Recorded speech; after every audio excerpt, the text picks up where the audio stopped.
Вони мають звучати дуже широкою стіною.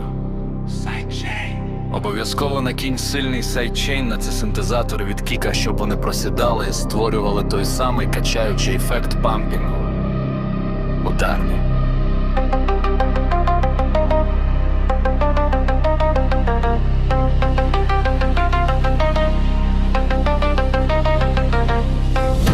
Дуже щільний, короткий бас, барабан, який пробиває мікс.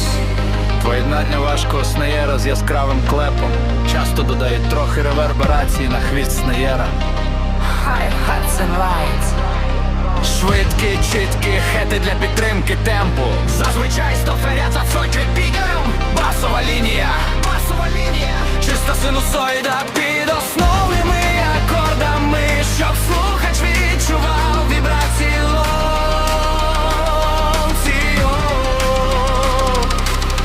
Мудний текстурний бас для вступів та переходів, що додає напруження.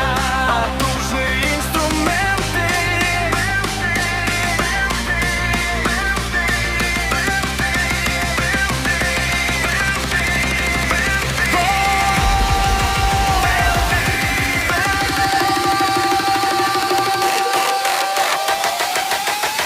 It goes to be the frozen doors.